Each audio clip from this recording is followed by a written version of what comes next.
This is the Haulin Assets podcast, where we show you how to start and run your own trucking company. Ever wanted to go out on your own? Follow Chris as he goes through the highs and lows of running on his own authority.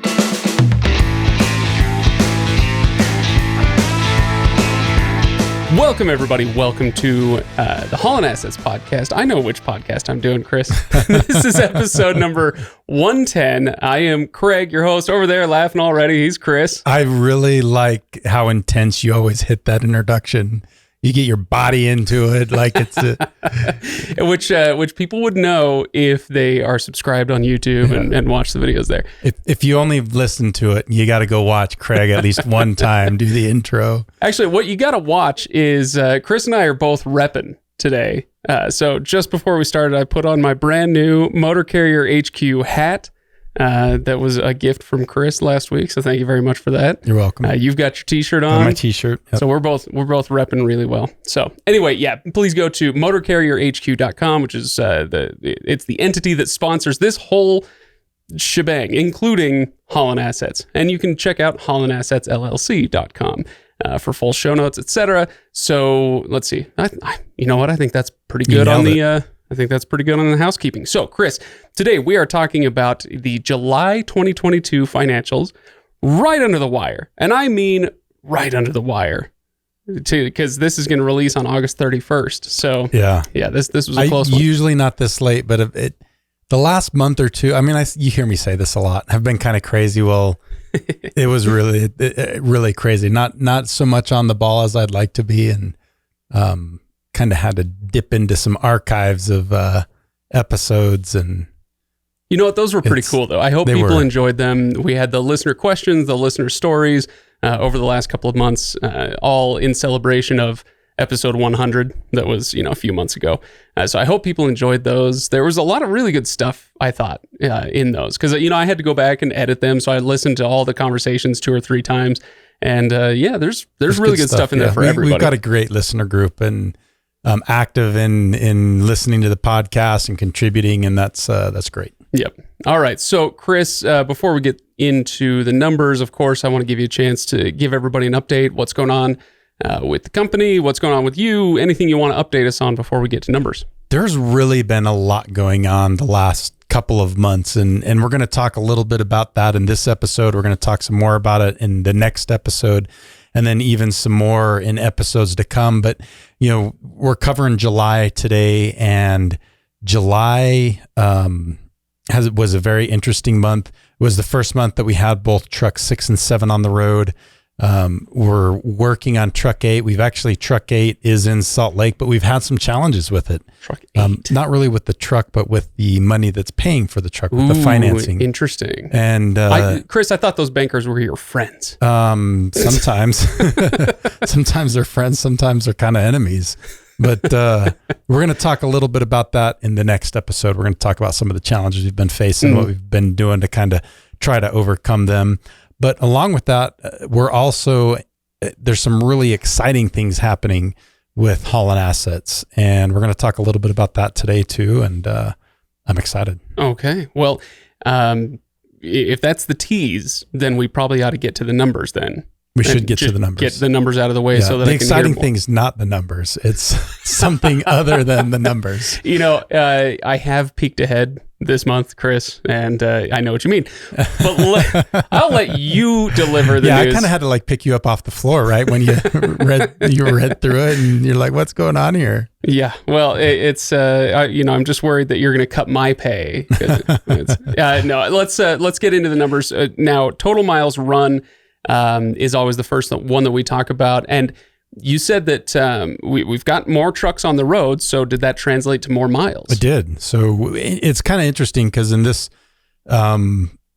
episode, we've got some records, some good records, and the first one is the total miles ran. We did 77,238 miles. That's a lot of miles. So that's a lot of miles. And that's with 7 trucks running. 7 trucks. So averaging 11,000 per truck. Yep. That sounds pretty good. I like it.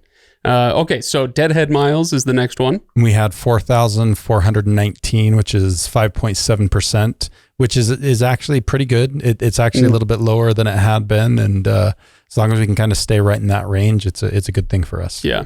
No, with a number, if you don't mind me pausing on Deadhead miles, which doesn't sound like it's going to be very exciting, but I do have a question here. With a lot of numbers, there's a cumulative effect that makes the eventual whole greater than the sum of its parts. Or, when you had one truck, you had X number, but when you have 5 trucks, it's not necessarily 5X. Sometimes it's 5.5X or 7X. Or does that make sense? Or 3X. Is with Deadhead miles and miles run, is that pretty linear? If we're running 7 trucks, it should be 7X what we had. If it should be pretty linear, meaning that it should stay around that 5%. It should be a percentage of your total miles run. And so the number itself will get bigger, but it'll stay at kind of that same pace if you're doing things right. Sometimes people struggle though when they're getting bigger and they get more desperate for loads. They don't have they've kind of outgrown their ability to get good, decent loads. And so what that means is they have to go further and further out of their kind of central core area, which is going to increase the Deadhead miles, which in a non-linear and more of a exponential curve. Right. And you don't want to do that. If you see that happening as you're growing, that's an indication that something's going wrong. Okay. All right. That makes sense. Are there areas of the country geographically that are friendlier to that sort of thing? We're in Salt Lake.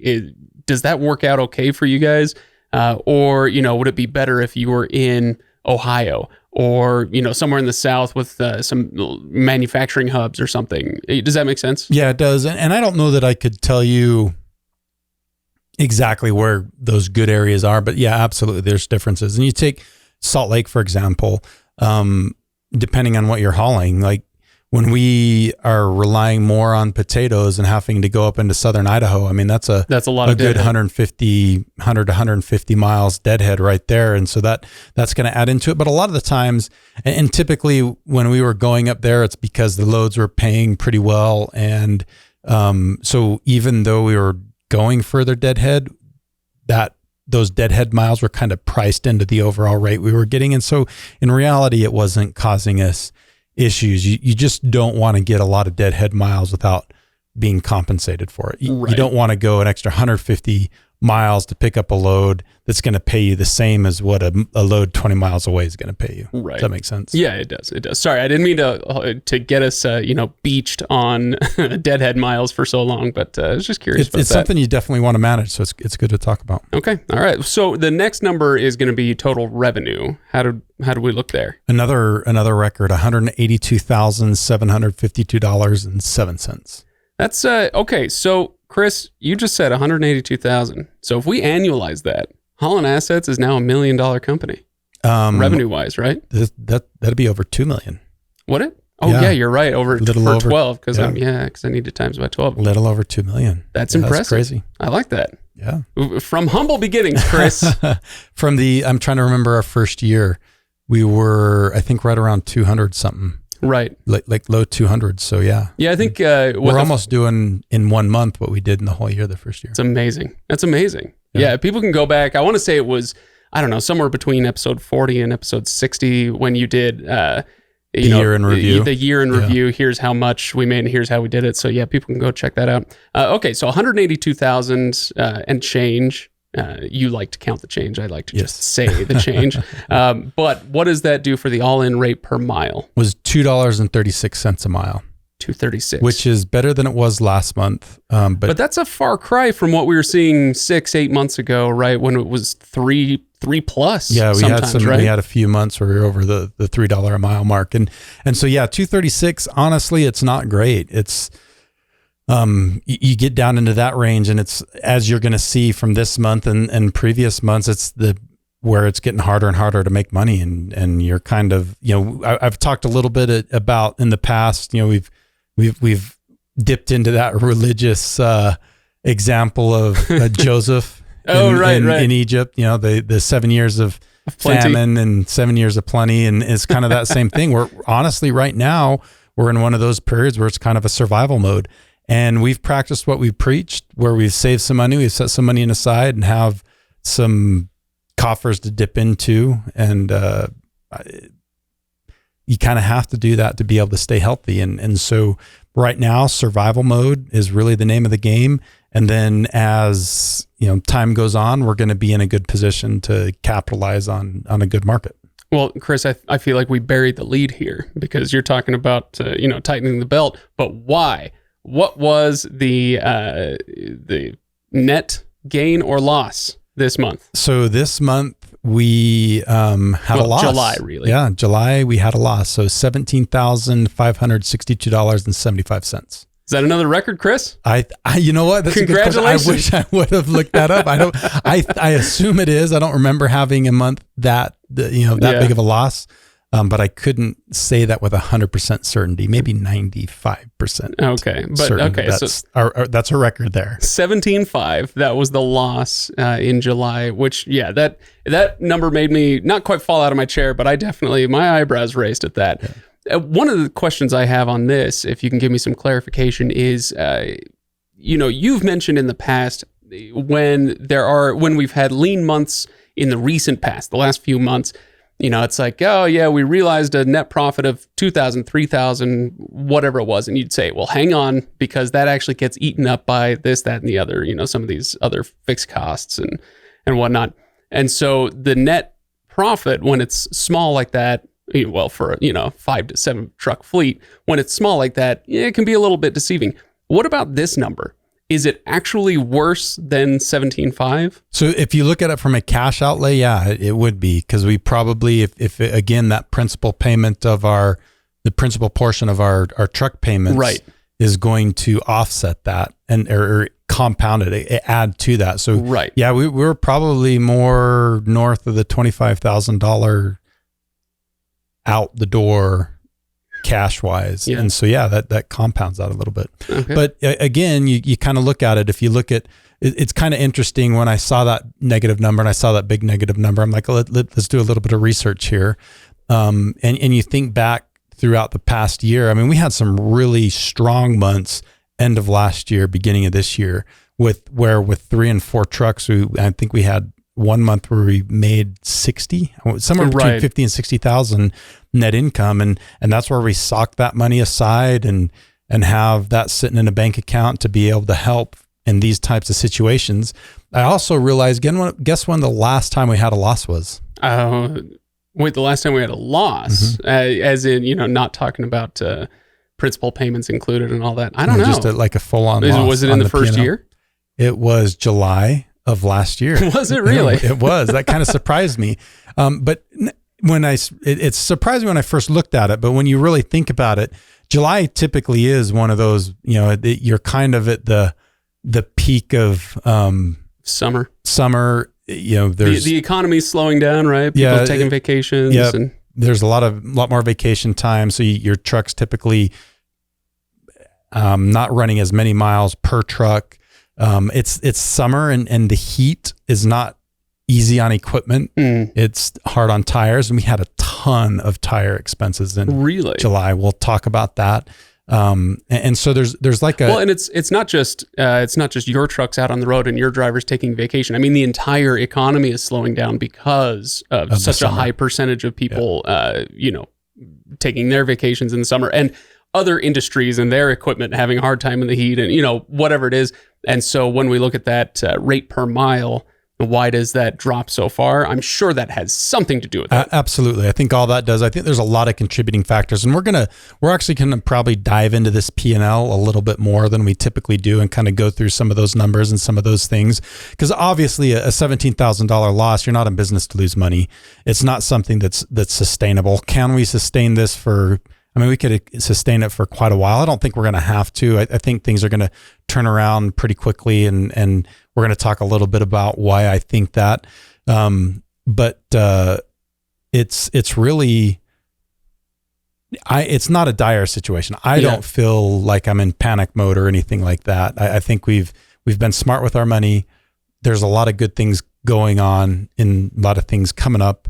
And I think we're going to be able to, this is going to be, we may have a couple of months where we have losses, but I think in the long run, we're going to be just fine. Okay. Well, that's good to hear. So you wanted to get into some of the details of this. Why don't we start? Well, why don't you start where you want to? What were some of the expenses that came up that made this such a tough month? It's a good. So let's go kind of through, like, if somebody's in the show notes on haulinassetsllc.com, and you Nice can pull plug. up there you go.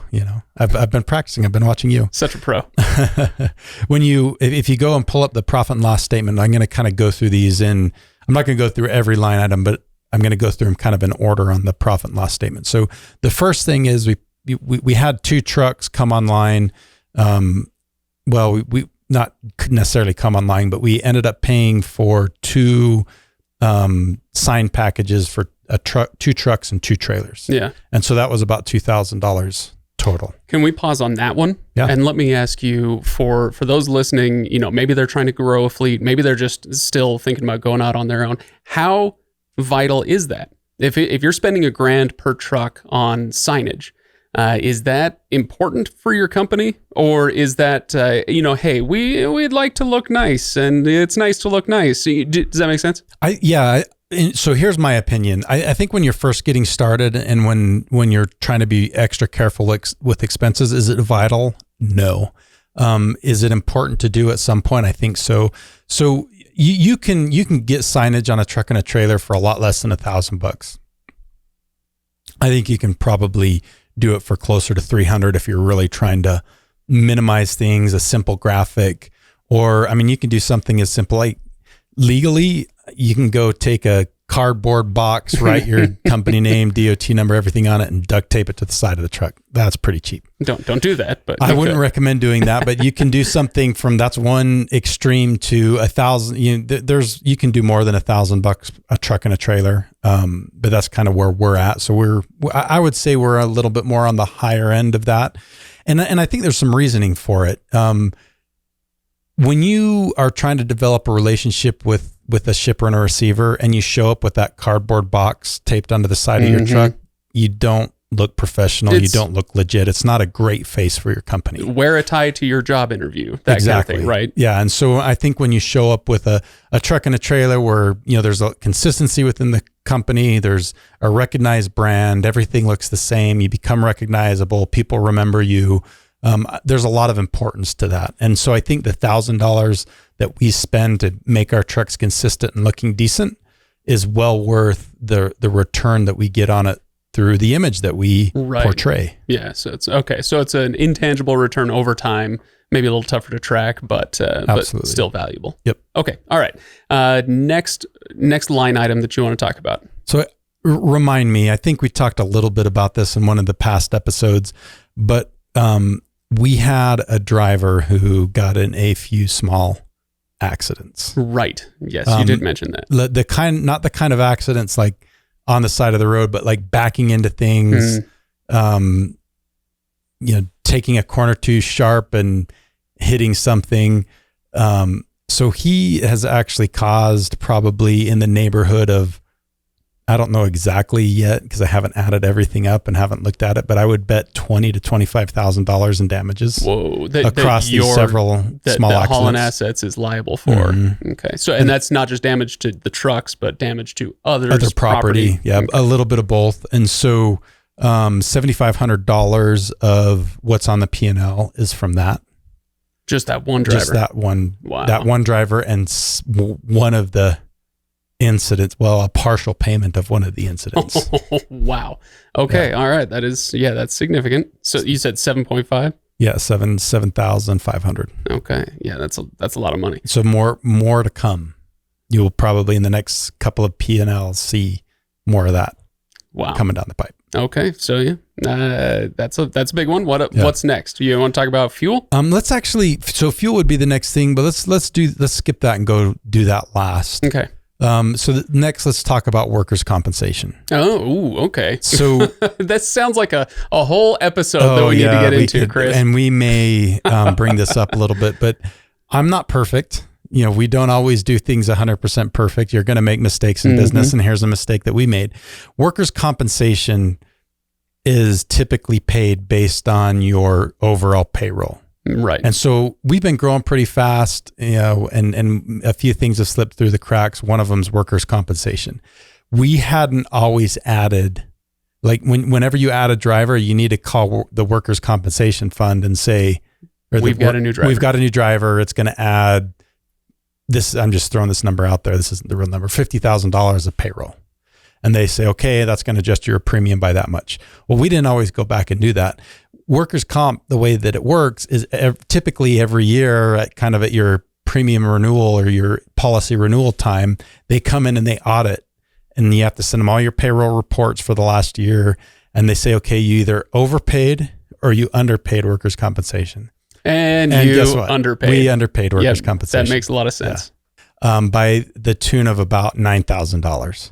Oof. So we ended up having to pay $9,000. I think it was almost $8,900 in July to get us caught up with our work comp premium. So, and I assume that will be something that you'll be paying a little closer attention to now. We will. We're going to do a little better job there. Learn from your mistakes, right? Right. Get better. But I mean, you said $7,500 from damages. $75,000 from damages. And now call it $9,000 for workers' comp. I mean, that's a huge chunk. Yeah. We're already at the $17,000. Almost. We're just about right. Well, if you include the trailer signage and the truck signage, absolutely. We're already over that $17,000. Right. So yeah, it's just kind of illustrating something that you've said before. Stuff happens and you don't know when something's going to come up. It's not all about, the freight market or, what you're getting as far as rates and all that stuff. It's sometimes stuff just happens, right? Yep. So, okay. Where were we? So let's go now to maintenance. Let's talk a little bit about maintenance. So we had several PMs, preventive maintenance services, oil changes essentially come due in July. But the big one, and I already alluded to this, was tires. We had about $7,000 worth of tires in July. Whoa. Tires are going to be, whenever there's heat, tires wear faster. And July is probably the time of the year across the country when the pavement's the hottest, everything's the hottest. And, it just caused, a lot of tire repairs. So $7,000 worth of tires in July. Amazing. Just tires. Just tires. Do we, all right, should we get to fuel now? So, let's see. Yeah, let's get to fuel. So go back to fuel. So if you add all that stuff together, I mean, we're well over our $17,000 loss. Yeah. So there's a lot of anomalies, but with that being said, I mean, that kind of stuff's going to happen every once in a while. And so, I don't think August is going to be as bad as July was, but we'll see when the August numbers come out. So let's go to fuel. So, $70,000 in fuel in July. $10K per truck. $10K per truck. Okay. And we've been talking with fuel about the percentage of revenue, and it was 38% of our total revenue. Which, do you remember what the number was? It was up over 40, wasn't it? Last month it was 42%, which was the highest. So we've gone down a little bit, which is good. Yeah. But do you remember what it was 3 or 4 months ago when we were doing really well? Yeah, I'm way too old to remember that kind of stuff. It was 20, but we were closer to like 25%. That's typically we were hovering around. Whoa. So when you're talking, revenue was almost $200,000. And that's a 13% difference this month than where it was typically. And so, I mean, that's almost $26,000 difference in fuel right there. Right. And so that's an issue. And so we're actually doing some things. We're taking fuel a lot more seriously. And we've talked a little bit about this in the past, but there's a couple things that have really kind of come to light because of this. One of them we're going to talk about in the next episode. We're getting to the size of a fleet where we can kind of start to go out to some of the major fuel providers and try to negotiate better fuel pricing. So we've kind of started that process. But the other thing is we looked at our idling, because we've put APUs on all of our trucks so that drivers don't have to idle; they can stay comfortable. We do have one APU in truck number 1 that poor Shelly has to. It's not running as well as it should. Okay. It's kind of loud, and so she hasn't been using the APU as much as we would ideally like, but it's for a very understandable reason. So I'm not worried about that one. But there was another driver that, so let's talk a little bit about our best case scenario and our worst case scenario. So we had 2 drivers that tied for the lowest idling hours of a truck over a 30-day period. Guess how many hours they'd idle over 30 days? Oh, over 30 days? I couldn't begin to guess. 15. 15 That hours. was the lowest. Okay. Guess what our highest was? 40. 294.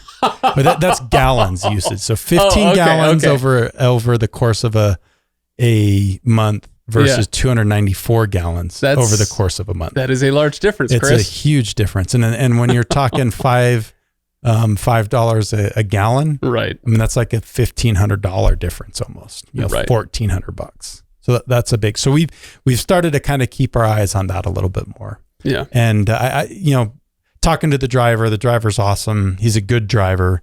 And we've, in the couple weeks since we've talked to him about it, he's made some drastic changes. That's good. Yeah. If somebody's able to take feedback, that's perfect. Yeah, that's awesome. What you want. It is. So hopefully we'll see a little bit of that translate into our fuel numbers.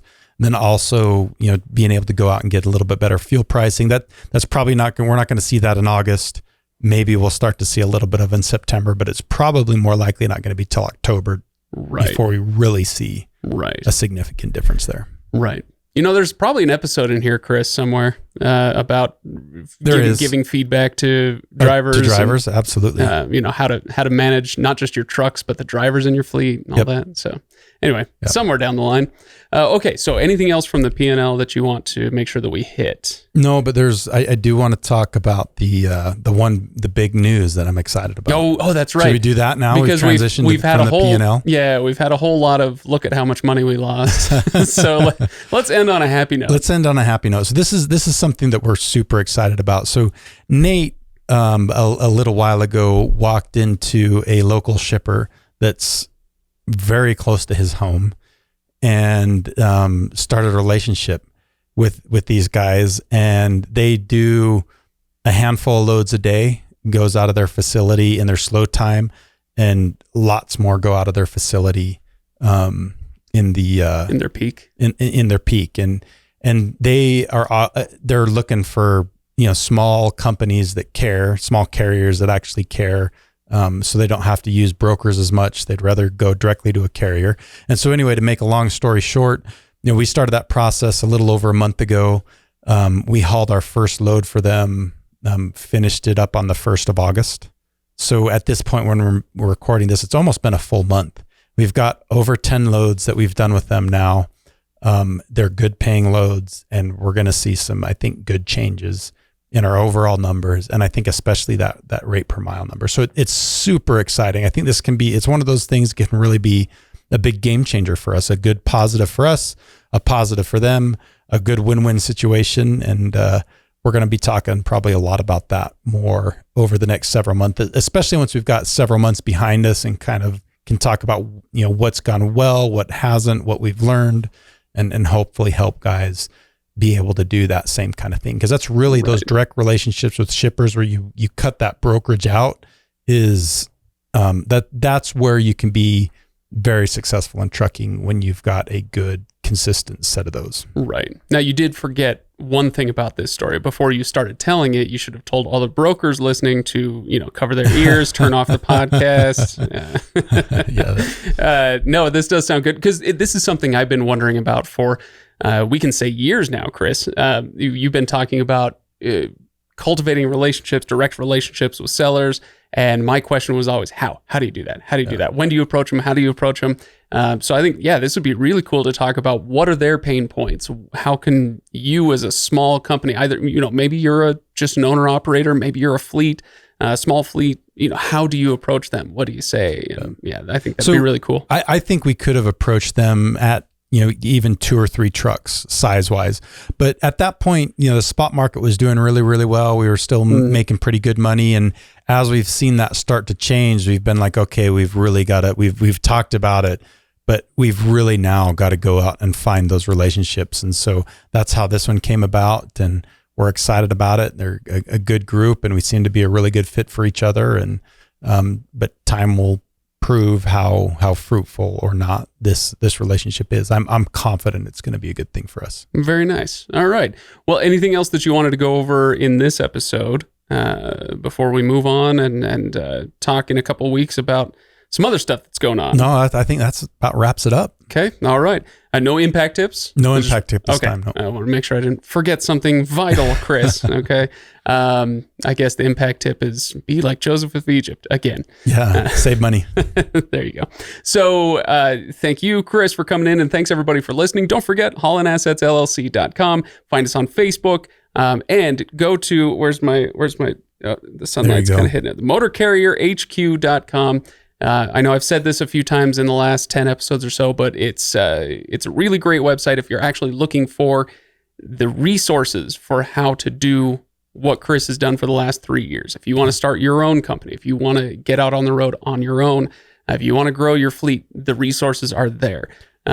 Whether they're downloads and PDFs, or, if it's links to this and that and the other, or a phone call with an actual human being who can answer a ton of questions for you. Talk to one of our business coaches. They're, whether you're planning on starting a trucking company tomorrow or 2 years down the road, a conversation with one of them will get you a good roadmap on what you need to do. And there's never any pressure, no obligation. It's free. We love to talk to guys and kind of help you set it up right. And you'll see how we do things. And that when the time is right, we'll be the right people to help you along the way. There you go. So motorcarrierhq.com. All right, everybody. Thanks for watching and listening, and we will see you in a couple weeks. Thanks, Craig.